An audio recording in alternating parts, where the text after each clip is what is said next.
streaming. All right, it is now recording, and then we're setting it live to stream to Facebook. Da, da, da.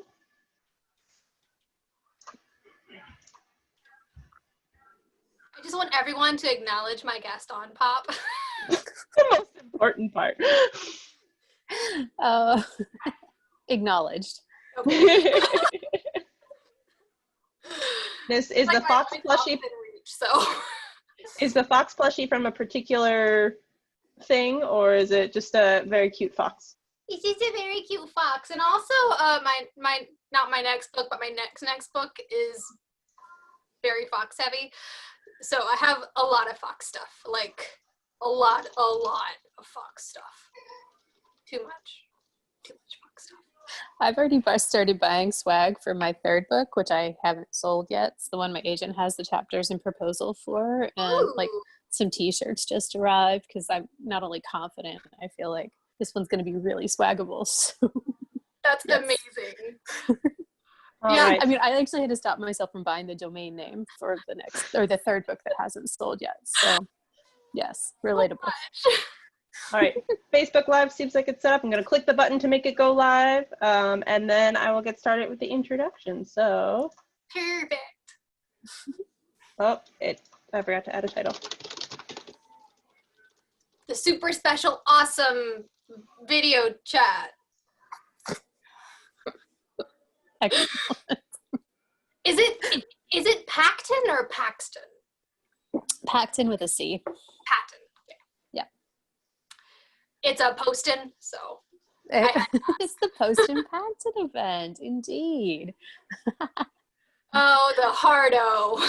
I actually have, in my real life, I have a hyphenated name, which is just a mess, and but so this is lovely to go by this in the writing world because. Oh, that is really lovely. Yes. My first name is my actual name is Ashley Poston, but my middle name is also like 6 letters, so it's like 666. Very happy. Unintentional. Coming of like Christ, right? I don't know. We started watching, or we were rewatching Good Omens last night with my 10-year-old, and it was an amazing, like, sort of bring you slowly into some of this culture, and like he had questions, but it was a really interesting, like there were questions about all sorts of things. Sorry, 666, satanic nuns, like it was cute. You never know what'll come up. Yeah. And if you like Good Omens, I read a book earlier this year called The House in the Cerulean Sea. I loved that book. It's just it was the found family trope that I needed. Yes. I think about bellhops like on the daily. Like yes. Like squishy little bellhops and characters who collect buttons. Yes. I love Lucy. And it was a good love story too. Sweet and like just perfect. Very fiery, Yes, I don't want to say very much because I feel like there's spoilers, but yes. Yeah, no, but they are like super like birds of a feather, Mm-hmm. Clever. All right. Well, sorry. It looks like everything's set up. I just have a quick intro to make it an official. I don't have a gavel, but gavel beginning of it. So hello, and thank you all for joining us this evening as we celebrate the life and medieval times of Kit Sweetly. My name is Stephanie Hines, and I'm the children's manager at Print, a bookstore in Portland, Maine. Before we jump officially into things, I just had a quick couple housekeeping details. First, copies of Kit Sweetly are available for purchase through Print, as well as all of the books by Ashley Poston, our conversation partner for this evening. And we're currently offering free curbside pickups for those local to Portland, Maine, as well as free shipping on all book orders over $20. I will be dropping a link in the chat in just a moment for those. And second, if you're joining us from Zoom, if you look to the bottom of the screen, there should be a Q&A function. Following Jamie and Ashley's conversation, we're going to open it up to some audience questions, so feel free to submit anything there. And if you're watching on the Facebook live stream, I'll be monitoring those comments. Just know that there's a slight delay in the feed, so it just might take me a little bit longer to get to those. Now, it is my utmost pleasure to introduce our authors this evening. Jamie Pacton, author of The Life and Medieval Times of Kit Sweetly, writes all sorts of books: dark feminist YA fantasy, contemporary YA stories with a funny and geeky bent, funny middle grade adventure fantasy, and even the occasional adult rom-com. She was a Pitch Wars mentee in 2015, and she mentored YA in 2016, 2017, and 2018. She grew up minutes away from the National Storytelling Center in the mountains of East Tennessee. She's the oldest of 10 kids, and she currently lives in rural Wisconsin with her husband, their 2 kids, and a dog named Lego. The Life and Medieval Times of Kit Sweetly is her young adult debut. Then we have Ashley Poston. She loves... It's so well put together. Don't read mine, please.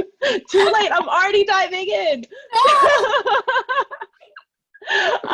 Ashley Poston loves dread pirates, moving castles, and starry nights. She graduated from the University of South Carolina with a BA in English and went on to work at both Kandashna USA and Bloomsbury Publishing. What? Kandashna? Okay. Kadansha. The dyslexia kicks in at the worst moments. But the dazzling bright lights of New York City couldn't keep her away from the old country roads, so she moved back home to pursue a full-time writing career. Her books have been on the Indie Next list multiple times and have been featured in Teen Vogue, 17, Entertainment Weekly, Hypable, and BuzzFeed, among others. When not writing, she can be found playing a wizard with a negative con modifier in Dungeons & Dragons and writing fanfic. She lives in South Carolina with her bossy cat, and they are firm believers that we're all a bunch of weirdos looking at other weirdos asking for their username. Without further ado, I will pass the proverbial mic over to Jamie and Ashley, and thank you both again for being with us this evening. And thank you for having us. Yes, thank you so much for having us. This is going to be a lot of fun tonight, I think. Yes, and I love your bio too. I don't even know what you're talking about. Like, that was great. It's just like, I never know what to write because I really hate talking about myself. So I'm like, let's talk about the things I like and not about me for a while. I did all, like, pre-debut, as I was setting up my website, I did all this studying of like other people's bios and just tried to understand how to do it and make it cute and make it funny. And that is a climb, like that is a hard thing to figure out. And it's so hard because you have to balance, what, like your accomplishments with like really fun, like zingers. Yep. And it's an art form that I have not yet mastered. I thought it was pretty good. Thank you. Yes. Okay, so let's get to it. Do you want to start or do you want me to start? Do you want to like trade off questions? How do you want to do this? Yeah, let's trade off questions. I know you had some and mine were a little bit vaguer. Let's see. First of all, I will start by thanking you for posting about Kit because I was delighted when that happened. And actually, there's been a lot of big love for Kit just from authors who I love or admire. And so that has actually been one, surprising and exciting thing about the debut. And same with readers. Like, I get great reader messages or I posted about this the other day, our friends who call me crying about certain parts. And like, I had hope that this story, well, actually, I hadn't believed quite until the book was like flying into the world that it was happening. Yeah. And then I was like, well, there's nothing I can do about it now. And then like all this love started pouring in. So thank you for reading it and enjoying it. And I love your books too. Thank you. I'm sort of here as a co-author and also a fangirl. And I will try not to ask questions that spoil things. But that's perfectly okay. Your PR team. I used to work with someone on your publicity side, and yes. She was like, "Hey, I think you would really like this book," and I'm like, "Please send it to me." And then I read it in like one sitting, and that's awesome. Lizzie knows exactly my kind of crack. So I love Lizzie, so yes, so that's good. Great. We worked together at Bloomsbury, so okay, cool. Yeah, she's actually one of my friends as like. Official, we are publicist and author, and then we also are friends. So that's how it goes, I'm friends with a lot of people in publishing too. It's just like, It just kind of happens. You find your people, and they just happen to be people that work in like the publisher that you're publishing with or something. Well, there's also a lot of overlap, right? Because Lizzie's an author, and like a lot of my friends who work in publishing are also authors too. And these are the friends who I can call and be like, so I got a story idea. Oh, tell it to me. And then that's, we can talk about that stuff so that's great. Yep, exactly. But anyways, okay, so questions for you. I will start just generally with a sort of vague one. So you have your, how do we call it, the Geekarella series, or is it Once Upon a Con? Is that what it is? Once Upon a Con, that's technically the name of the trilogy. So you have that, and then you have a fantasy series too, right? Or it's a space opera series. I'm hard pressed to call it sci-fi, mostly because it's like science fantasy. It's more like Star Wars pew pew than Star Trek. Yeah. But yeah, I have that series, The Heart of Iron duology, and then coming out in October, after the release of Bookish and the Beast, which comes out August 4th, on October 20th, I have Among the Beasts and Briars, which is my first YA fantasy, and I'm very excited. Nice. That's so exciting. I can't wait to read that. And are all those with Quirk, or? No, the Once Upon a Con series, Geekerella, Princess and the Fangirl, and Bookish and the Beast, they are all with Quirk. Everything else is with Balzer and Bray / Harper. Nice. Okay, so then this leads actually to my real question, which is switching between genres. Do you have one you prefer to write in, or is it just kind of whatever story you happen to find? And out of that, was it hard to go from contemporary into fantasy? Oh man, recently I had a call with my agent who asked this exact same thing, because we're like at an impasse right now. We don't know which way to go. And she was like, which do you like to write more, contemporary or fantasy? And I'm just like, both is good. I guess it really all depends. The YA novels that I'm going to be shopping around soon, one is a retelling, and then the other one is like a contemporary paranormal. So I don't really have a set genre, which is probably very infuriating to literally everyone who works with me. But no, I usually get bored with a genre after a few tries, and I like to genre hop a lot. I like to say I love a coffee shop AU, getting into fanfic. Like I love that kind of like closeness and that a coffee shop AU does, and I like trying to implement that in like a fantasy setting or something. So so I like cross genre hopping a lot, and like trying one trope in like a different genre, or trying a genre but with a twist. And so that's kind of what I like to do. So I don't really have a genre that I like to write. Do you? No, not at all.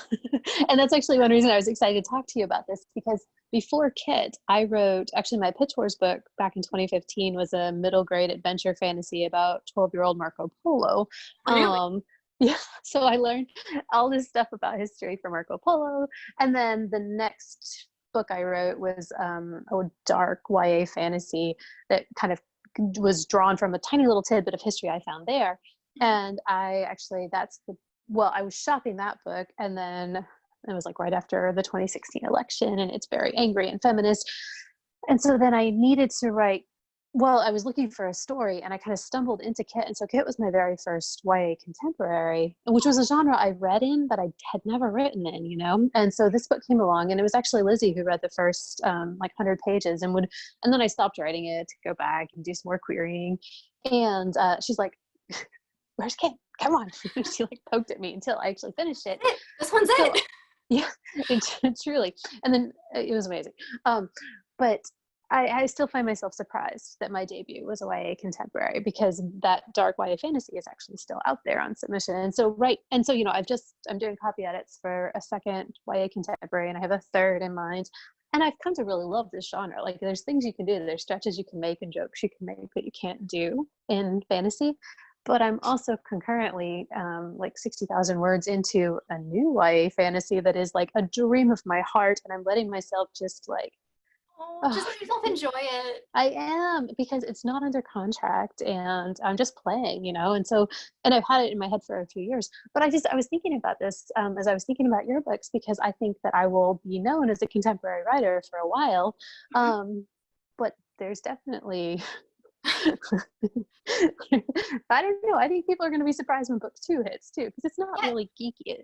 It's funny and it's sad, but I think it's very easy for the sake of marketing and, these sorts of things, categories and bookstores, to be like, this author does this thing. And we all, like every writer I know, does a bunch of different things because we're interested in stories. We have to have like a certain brand and we have to follow that brand. But yeah, so I did not think I would be writing contemporary first either. Like, so Geekerella is an IP, which means that it was in-house, and then I auditioned for the role to write it, and I somehow got picked out of a lot of really good authors.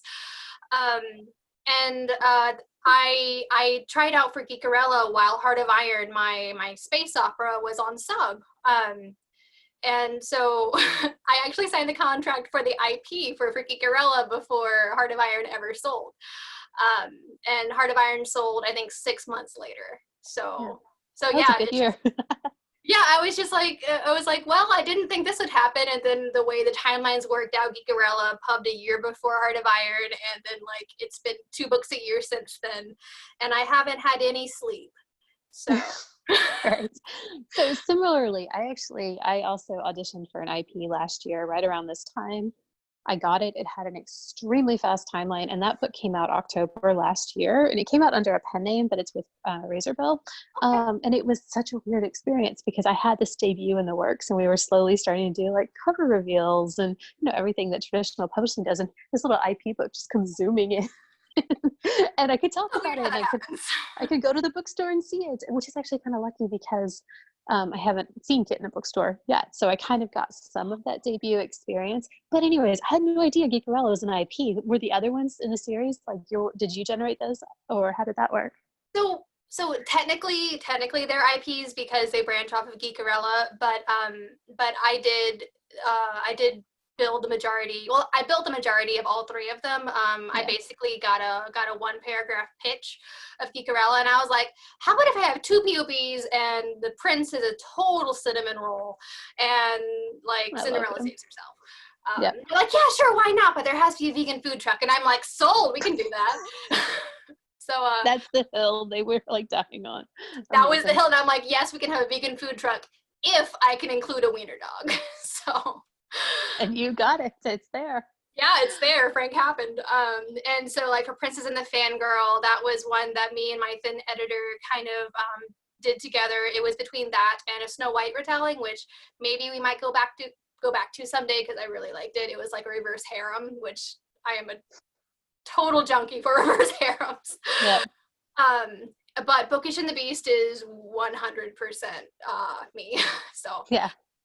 Which is kind of funny because this year I have 2 Beauty and the Beast esque like books coming out, both Bookish and the Beast and Among the Beasts and Briars. They're both Beauty and the Beast esque. So I did not plan that at all, but somehow it worked out. But yeah, so Geekerella was mostly IP, and then the rest of them were good collaborations. So. That's so interesting. So what is it about Beauty and the Beast that draws you back? Like, or do you just love that one, or is it? I've always loved it. Do you have a fairy tale that you like a lot?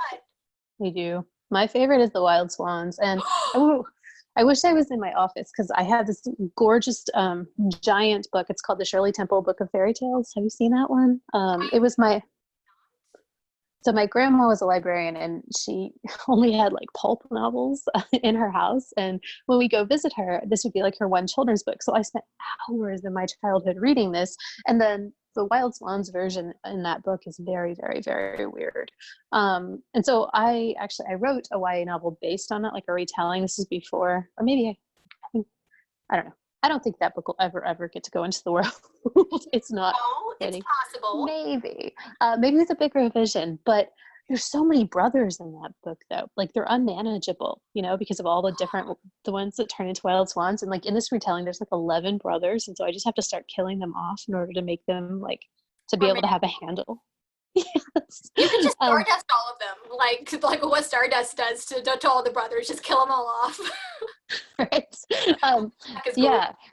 But yeah, that's my favorite, and I love it because I love all the stuff about transformation. I love how perfectly evil the fairy or the stepmother is. And then I found myself, as I was writing this book, really, really fascinated by what it is to be like, because she weaves the shirts out of nettles, and she can't talk until they're done. And so I have an autistic son who is nonverbal, and kind of in his early life, I started writing this book. And as I was thinking about him moving through the world without being able to speak, I did a lot of thinking on that as I was working on it. So it almost added this layer of resonance to the story. And I think that story is fundamentally about pain. It's really dark. Anyways, so that's my favorite. And maybe there'll be a retelling someday. But That sounds amazing, though. I don't know. I mean, But it yeah, seems Beauty and the like that's Beast. I like mean, the there's kind lots of good stuff in that too. I also like stories of transformation just so much. Like, Yeah. they're like also a lot of fun too. Like even Princess and the Frog and stuff like that. I love a lot of those types of and like what is it? Donkey Skin. I really like that one. And most of the Marrow Tales, the sea lion siren people. I forgot what they're called. Yeah. But yeah. I did all this work in grad school too on like the ways people used to see fairy tales and then feminist reclaimings of them. And so I think it's an exciting time. I mean, I know people have been putting out retellings for a long time, but we can use more across like diverse points of view, or there's so many other like delicious new settings and perspectives for old tales that I think could really like enliven them. So that's exciting too. And there's so many other like fairy tales that we haven't explored yet. Yeah. There's so many like authors from those cultures that like 100% should explore them. Like there are so many Beauty and the Beast like esque fairy tales that are from other cultures that like most publishers like look at it and they're like, oh no, we already have a Beauty and the Beast. It's like, but this is a different one. This isn't like the European fairy tale. And I just saw an announcement for Wild Swans one, oh gosh, six golden cranes or something like that. I don't know, I'll forget it, but I'll be able to, I don't know, it's going to be great. But I'm absolutely brain blanking on everything about it. Cranes is in the title. But it's pretty late, and also we're in the middle of a pandemic, so our brains are shot. Yeah. So how's that going in terms of like writing during a pandemic? Are you getting it done? What'd you say? Terribly. How about you? Yeah, it's been hard. So book 2 is a hard book. Like it was like it dredged up all, it's sadder, and I don't know. So it was a hard book to start with. Mm-hmm. And then the pandemic hit right when I was like in my first round of developmental edits, and then second round came, and then Kit came into the world, and then recently my editor just left, and so there's been all of this like weird juggling. Oh, it's like, I mean, I'm really excited to work with my new editor, but I also I had some feelings. I had some, it's like, you might have called it you're a tantrum. abandoning me for something better, but still you're abandoning me. Yeah, and I sort of, we were in the middle of it all. So yeah, there's just the daily normal stress, and then you layer in pandemic, and it's a lot. I don't know. I mean, there's nothing to do, but I really wanted to go to book events. I really wanted to meet readers, that kind of stuff. But in terms of product, go ahead, sorry. No, sorry, go ahead. It's okay. I mean, it's really okay. But I was going to say, in terms of productivity, I guess it doesn't affect too much because I worked from home for years and we homeschool our kids anyways. So I work in very short chunks, like an hour here, 30 minutes there, and it's all like surgical strike type situation. So that's been okay. But yeah, it's been weird. I don't know. Okay, so are you like, yeah, no, go ahead. Okay, so I really want to ask something about Kit though. Yeah. Okay, so let me put down my coffee mug. If y'all hear like squeaking, it's because I'm sitting on my luggage that I haven't used in 8 months because I need to get some sort of, use out of it now. Okay, so when you were writing Kit, did you always know it was going to be set in like a medieval times-esque like dinner and show? What kind of research goes into that? Did you just buy a ticket like every night for a week? Yeah, I can tell you the story of Kit. So as I said, I was in between books. I had just written this dark fantasy. I was querying. I was not actually on the hunt for a story, but so my husband's from the suburbs of Chicago, and there's a gigantic medieval times there, very close to where my in-laws live. And so, we've been together for like 20 years, and we've seen this castle over, and I don't know if you've seen it. It is huge. It's like, there's one in Myrtle Beach. Yeah. It's huge. Oh yeah, so yeah, but it's right at the side of the highway, and so we would see it and be like, oh, we should go there sometime. Oh, for years, like decades, we did this, and finally, since 2017, I took my then 8-year-old, and I was like, I'm taking him. We're just gonna go, and so he and I went, and I just went in expecting like just fun. And like, I feel like when you're in these theme park type situations, you need to absolutely like just embrace it. So, like I bought him the special night package for the King Knight Sim, and Oh, that's so cute. we bought all this. Oh, it's really cute. We bought the swords and just so much stuff. And I did not like, we've been talking, I guess, sort of background context that I always add is like, he went with me to vote for Hillary. We had been talking about female leaders. We had been talking about all sorts of like, you're in the arena. I was like, hey, I hope they have some lady knights. And we talked a little bit about lady knights. And then, the knight's right out and he's eating turkey legs and we're having a grand time, but there were no lady knights. And so eventually I asked my server, my wench, like, can, women be knights or is it just men? And she's like, oh, I wish I would totally like try out. And so we talked a little bit about it, like not much more because she had to work.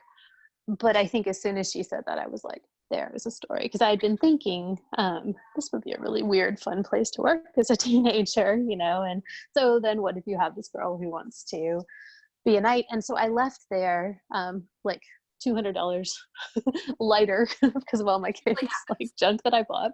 And then I also left with a story and I went home back to my in-laws that night. And I jotted down, I don't know, just a couple of paragraphs. And those actually are still mostly untouched and in the first part of the book because her voice just kind of, so her voice just kind of came at me and it wrote really, really fast. And so the research I did that one trip and I took lots of pictures and I also just sort of remembered. And then we did go back to medieval times, but that was like the book had already been sold and I had arcs and things like that. So I've only been twice. But I did watch, I didn't really even watch some videos. I don't know.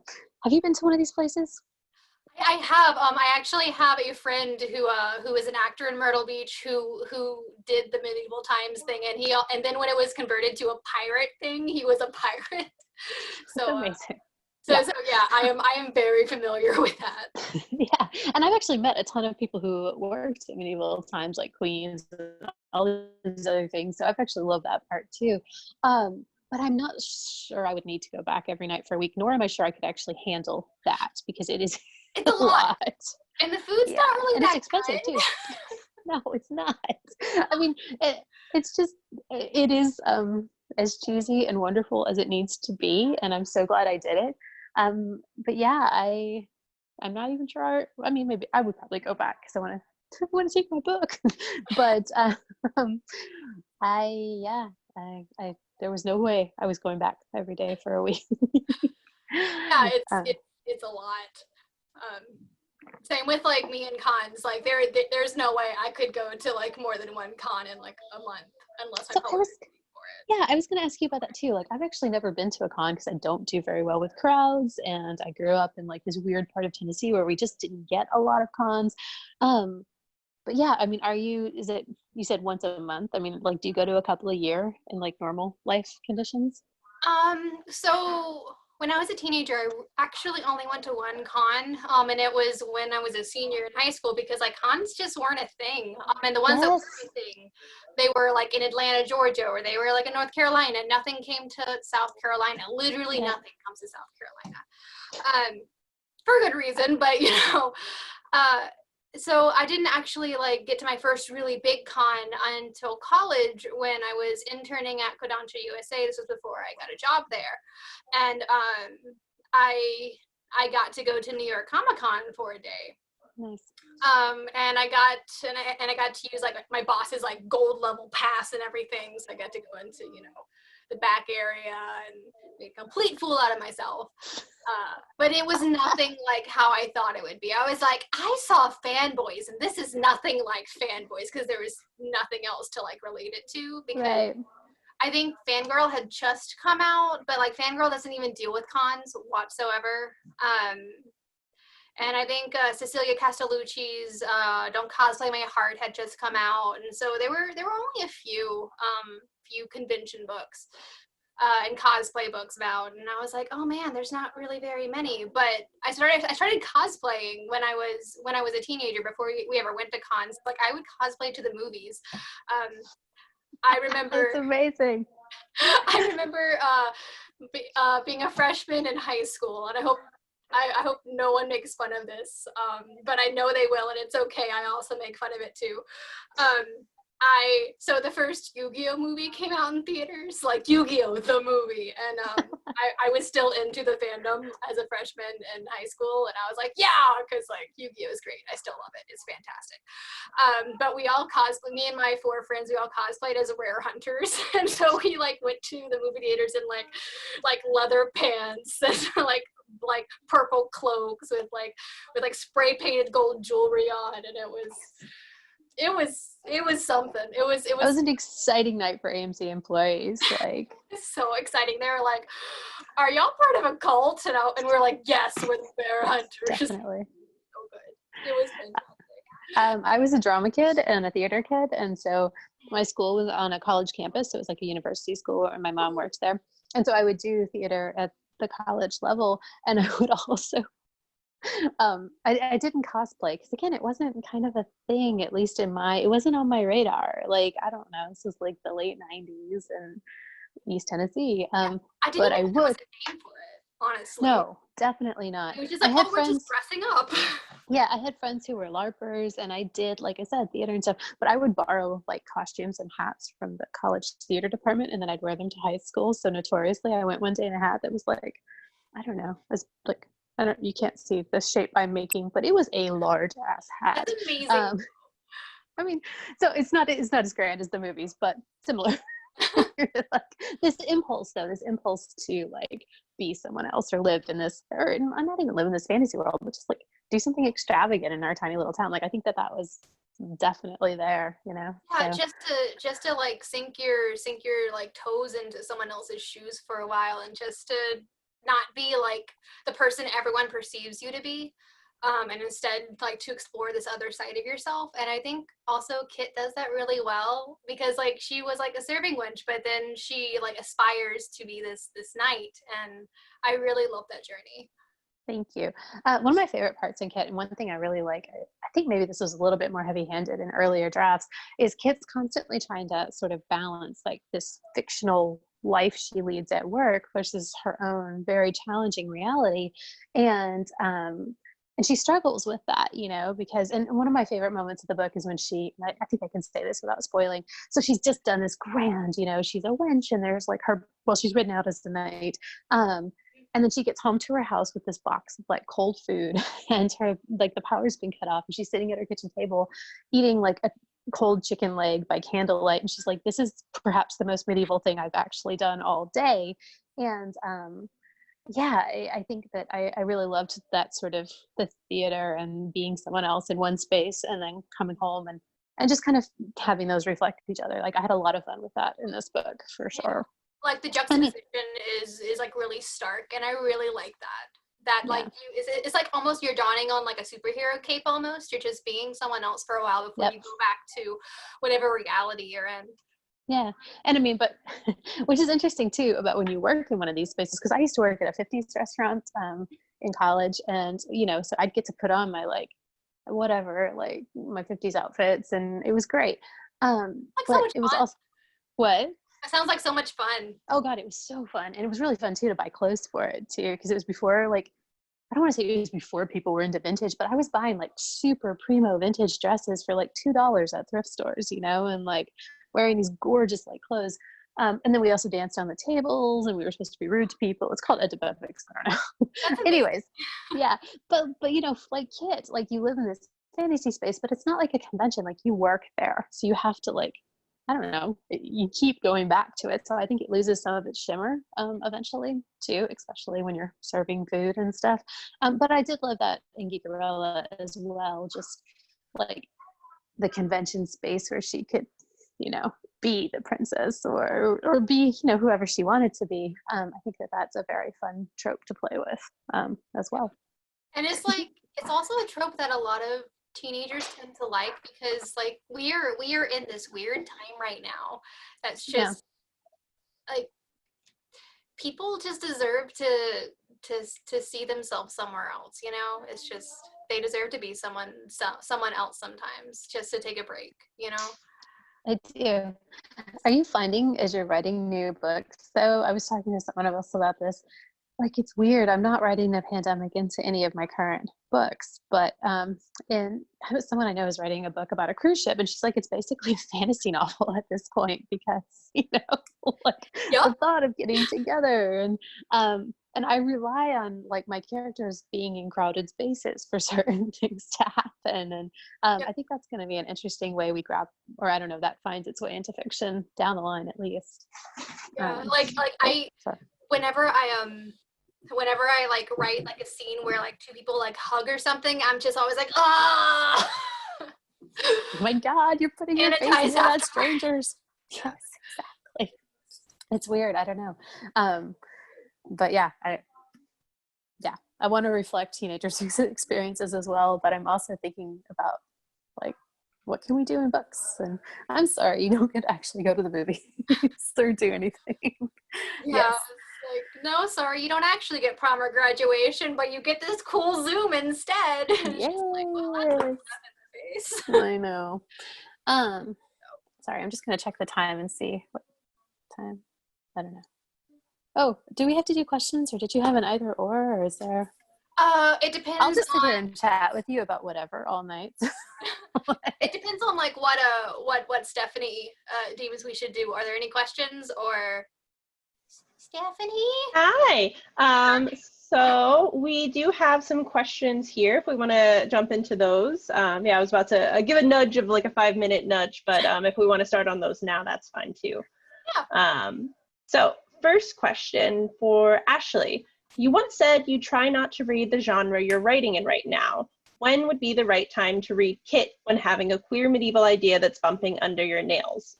Thinking about NaNoWriMo project. And while I'm buying Kit now to support, I'm not sure if I should read it before or after writing my story down.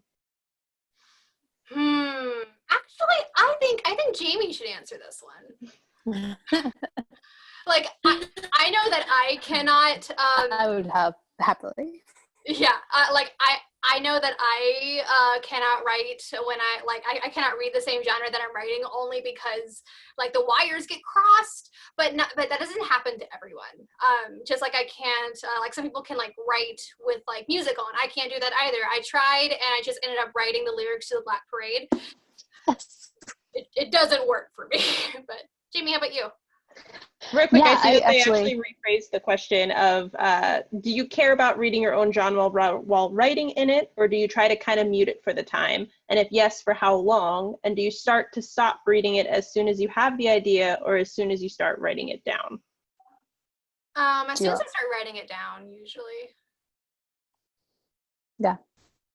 Yeah. Do you okay, so I don't also read in genre while I'm drafting or while I'm in an idea stage. I'm always reading something though, but I tend to like I read a lot of adult and I read a lot of nonfiction because I write so much YA. But that said, if I'm in a developmental stage or revision, I will read in genre because I need to remember like how to make sentences or how to make people do more than nod and shrug when they're interacting with each other. Because my first drafts are very quick and very messy. So I think you can learn things when you're in genre. As far as the idea of a queer, I didn't get, is it a medieval themed restaurant book or just a medieval themed? So it wouldn't necessarily be contemporary because I think either way you can read Kit for sure. One thing I get a lot of questions about is, Kit, there is like a hetero love story running through it, but there's a lot of characters that are her friends and fellow knights. There's a trans knight and a non-binary knight, and her best friend is bi. And I had people asking about these characters, and had I been able to make this book 600 pages, I would have absolutely given much, much more of them because I love these characters. But I would love to see a story like Kit from one of those points of view, which aren't my points of view to write, but I think there's still a lot of room for stories, even in like a medieval times type setting. So I think I'd say read Kit. Maybe it'll make you laugh, but I don't know that it would. I don't know that it would take away the fire from all of that. But I sometimes don't read in my genre like largely like YA because there's certain writers who are so good at this, like at what we do, that I read it and I'm like, oh. It's like, I can never be that good, so why am I trying? Right. I have that reaction too. Like there's a handful of writers that I love their books, and I end up like energized and also like, I mean, it's already been done. It's great. Yeah, like whenever I read Margaret Rogerson, I'm just like, there is no way I can ever write a fantasy that's as good as Sorcery of Thorns or an Enchantment of Ravens. There's literally no way. Those are beautiful books. Oh gosh, I love them so much, and the fact that like she's also ace, because I'm asexual as well, and like it felt like she wrote them exactly for me. So yeah. It was so good. But yeah, no, I completely agree that like if there's already one book that like has like the same catch as yours, it's fine. There needs to be more than one. There needs to be 2, 3, 4, 10. Like just because there's one book with an idea that's kind of like yours, only you can write your book. No one else can. Yeah, I actually had an agent when I was querying Kit rejected me because she already had a medieval times book, but it was like a medieval times way murder mystery or something. Like our books are totally different. And I think that you can, like, the nice thing about having books that are similar, because I have a friend who's got a convention book that is not unlike Geekerella, except it's totally like two female presenting characters, and like it's a great book. But I think our books can be comps, this is Kit Sweetly but with blah blah blah, like, so I don't know, I think that's great. And by the way, Lee Bardugo is one of my, like, Lee Bardugo, Holly Black, these are the like writers I read. Oh my gosh, who wrote The Bear and the Nightingale? Catherine Arden. Like, yeah, there's just those are the fantasy books that I'm like, well, yes. Naomi Novik, J.K. Jemisin. Oh, Naomi Novik, M.K. right? Jemisin, yeah. Yes. So many. I can't. Here's my dorky book full of medieval jokes. And they're spinning silver. And then they're spinning, yeah. It's like, look, here's my really trashy Cinderella retelling that's based on a lot of fan fiction tropes. No. But yeah, I always want to see more geeky books and more books at conventions, and I'm always afraid that people will like we'll see that there's already some on the shelf and they just won't write theirs, and I am constantly afraid of that because we always need new ones. And we always need like different ones that like represent different ethnicities and different genders and different sexualities. So. And I feel like publishing might be sort of tuning into that, because for a very long time it was like a lot of writers just heard the like, I'm sorry, we already have X, Y, or Z kind of book, which was such a disservice for the kinds of stories that readers wanted, So anyways, yeah, I would say try it. I will I will look forward to seeing another medieval times type story. Same. Yeah. And kind of jumping off of Ash's comments about wanting more geeky books, the question here is, how do you balance pop culture references with storytelling to progress the plot? And I have my own addition to that too, of how do you balance that with not dating your book, just especially since pop culture is moving so quickly? Oh, well, it depends on who you ask on Goodreads. I don't do it very well. Same.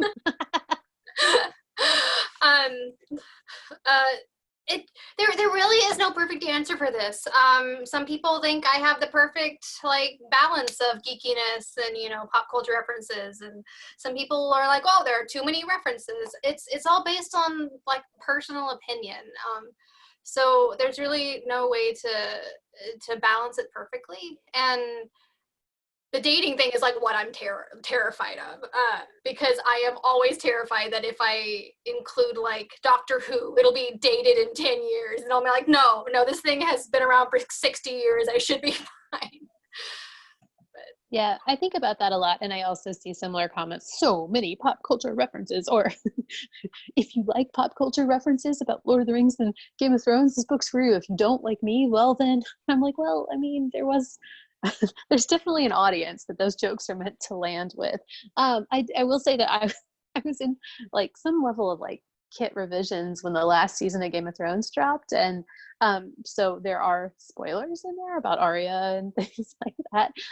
But I felt like Kit would know that, and so I think there's almost, especially when you're writing contemporary, it's almost inevitable that your book will become dated to a certain extent. However, if you're grappling with things that are larger, teenagers trying to find their place, or money troubles, or in Geekerella, like family problems, love in all of its many splendored ways. Like, I think those will translate beyond pop culture references, but some of the jokes will definitely maybe not be as funny. Well, and actually, I will say, like, I've heard too, some people, well, I don't know, just like some of these things in Kit aren't, I don't know if I can say this.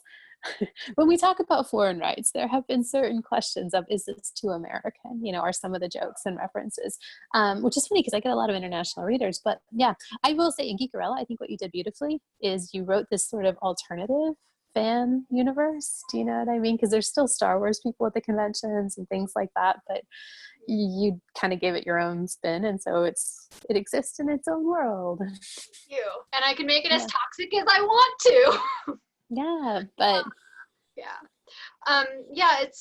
it's really difficult to like strike that balance. And there really is no perfect like answer for it. It's just usually usually the books that like usually my contemporary, they're just full of pop culture references anyway, because that's how I talk most of the time. So yeah, that's just there's not really a good answer for this one. It's true. I mean, when people ask me, they're like, "Oh, was Kit really like? Was she looking these things up?" I'm like, "No, this is just my brain." You know, like it's like no, it's just something that someone on Tumblr a long time would know. Right. I've been saving up these facts for years, you see, and I needed to put them somewhere. So yes, I think the only balance that at least I try to strike is to not make a joke like ostracize someone. That's one thing that I try not to do. Like I try not to make the joke part of like a major plot point or anything. Like they're just like offhanded comments and they're not part of like the greater story. Because if someone doesn't get a reference, it would be really crappy for them to be like, "Oh, what's happening here?" So right. And I feel like some of those too, like Star Wars or even Lord of the Rings, are almost cultural artifacts. Like they've maintained for 30 years now, or 50 years at this point, and so that's almost like not even pop culture. You know, just culture. Is it? It's just culture. Fight me. I have a master's in English. Come on. Although, like, I do wish I could take every Harry Potter reference out of my books. Yeah. Like, you don't know though. Like, yeah. JKR, like, fooled me once. You will never see another Harry Potter reference in one of my books after Bookish. Like, it's just not going to happen. Yeah. You know, we were in the middle of reading my youngest Harry Potter when all of this hit, and we just kind of abrupt stopped, which I hate, but I also, like, that's the responsible decision, and we talked about kind of why. Yeah. I have a character. Okay. It's really funny because I think it was okay. So there's a Harry Potter AAA game coming out next year, and the company that is producing this Harry Potter like AAA video game is like, J.K. Rowling had nothing to do with this game. I repeat, J.K. Rowling had nothing to do with this game, and that's like an advertising point now. Like that's how bad this is. Yeah. I have a character in book 3, this book that hasn't sold, but I'm already buying swag for. And her name is Minerva. And she's named after Minerva Hoyt, who founded Joshua Tree National Park. But of course I had a Minerva McGonagall like joke, like deep in my chapters. And I mean, I just took it out, and I don't think it's such a name that people will associate it with her. But I've done a lot of thinking and worrying about this very thing. So yeah, I don't know, but I mean, never again. I think of Minerva, I think of Artemis Fowl, so. Excellent, see? Perfect. She's the better Minerva anyway. Indeed. Oh, it's so heartbreaking though. I do love those characters, but it's forbidden territory now, so that's fine. Move on. It's like it's traveled into the forbidden forest and it can never come out again. Indeed. So sad. It's such a waste too. Oh, it makes me angry. Do you want to talk? I mean, if we had another hour, we could get into inclusive feminism and things like that. But I would love to, actually. Yes. In our next event, it's called Ashley and Jamie Have Tea and Talk Feminism. Yes. Perfect. Be more than happy to host that. So I do have one last question, I think, before we wrap things up. from someone saying, many authors have many ideas of little flames in the background. How do you know when a story is ready to be written? How to deal with the anxiety of not doing your own idea justice, of maybe writing it too soon? You want to go first, Ashley? Sure. Mine's a very controversial opinion. There is no such thing as too soon. Write something as soon as you get the idea, or else you'll forget your idea. It doesn't have to be perfect. First drafts are never perfect. If you just keep waiting, then you might never write it. It's just, don't hold on to something for so long it rots, if that makes sense. Plant it and let it grow. Like, that's what you do with seeds, right? You plant them and you let them grow. And at least for me, whenever I get an idea, I usually write it down that instant, and then I keep thinking about the idea, and so I write down scenes, and I write down plot points, and that's kind of how a book forms. My first drafts are maybe 40,000 words. They're very, very, very bare bones. They're more like draft zeros, but everything is there, and it's really terrible, but it's there.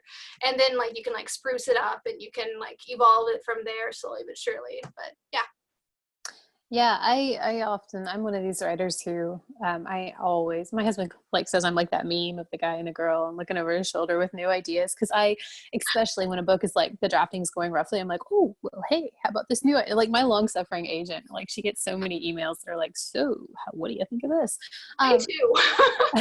Don't worry. And I'm grateful for that, because it means that I don't run out. And, even for this year, I've got 2-3 more books that even are, that I'm just hoping I get to. And I've been, for the last few years, kind of deep in my backlog on secret projects. I don't always have time to take an idea and start drafting immediately. But if I was in my office, I'd show you, I buy these big sketchbooks from Michael's, and I'm afraid to get up. I'm afraid I'll lose my wireless connection. But for every book idea I get that seems like it's going to stick around and be a reasonable thing and not just a flight of fancy, it gets its own sketchbook. I write the title on the spine so it looks like a real book. And then I just fill it with, I don't know, tidbits that come to me in the shower, or the, pieces of a plot. And so I actually have this book this shelf in my office. It's all these proto books, and it's cute because Kit has one. And so I do think if you find an idea, it's strong enough, it'll get its teeth into you, and you'll have to write it. But sometimes it does take me time. So I think planting it is a good idea. Put it in somewhere, in a book or on your computer, start a new file. The fantasy I'm writing right now is taking 3 years to really understand what needed to happen in that book. But what I did do is I wrote, which is essentially a query for it, so I could tell the story.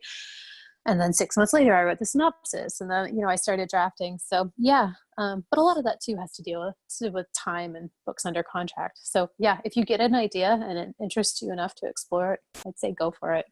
Yep. Don't, there's no day like today. So yeah.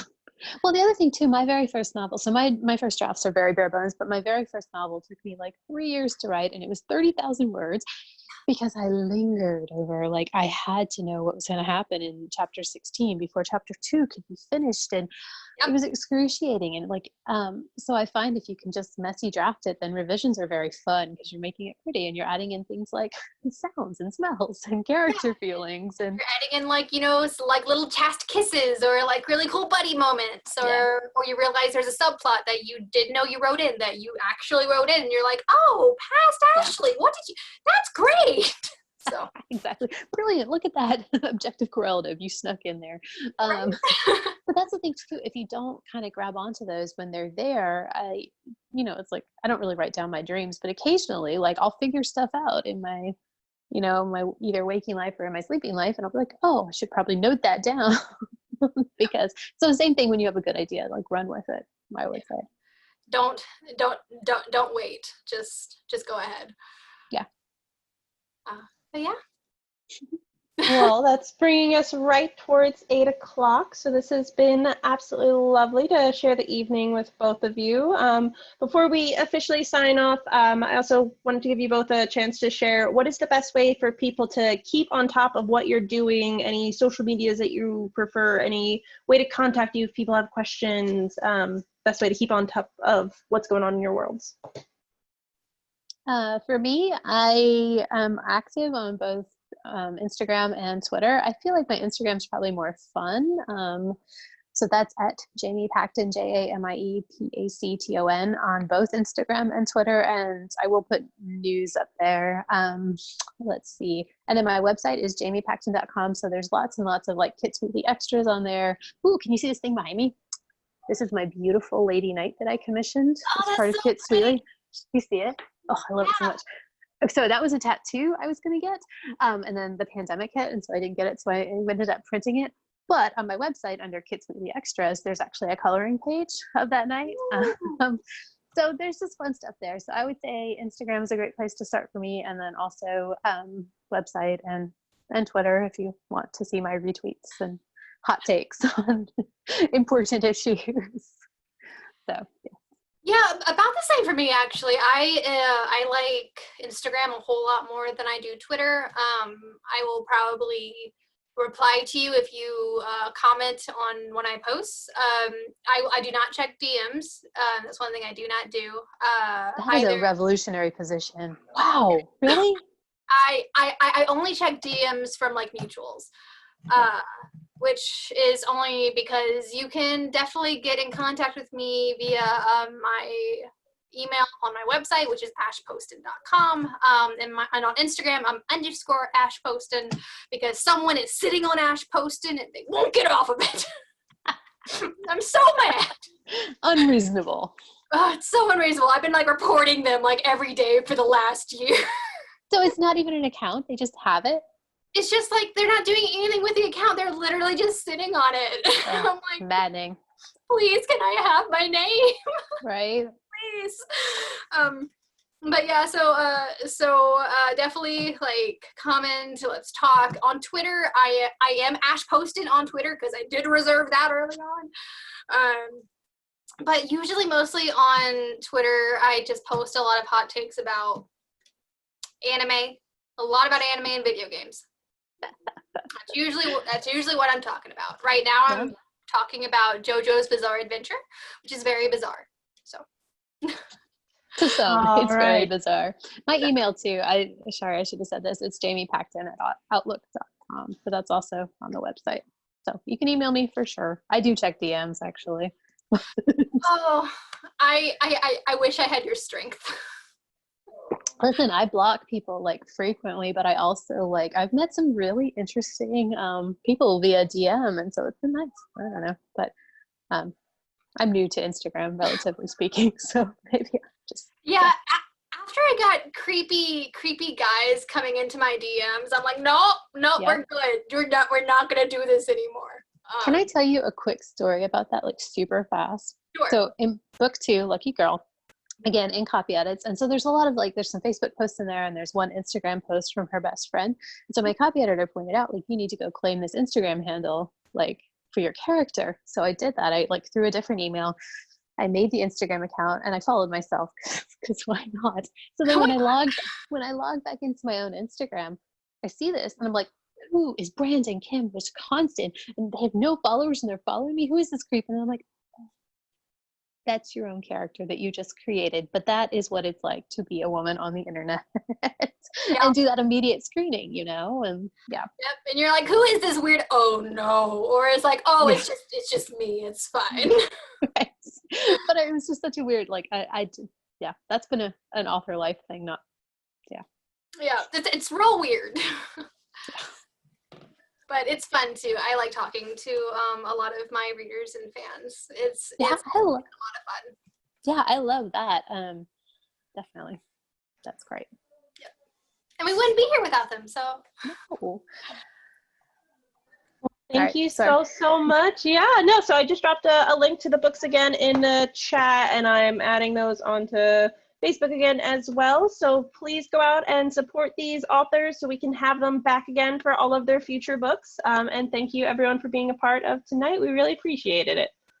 Thank you all very so much. Appreciate it. Bye, Kit Sweetly. It's so good.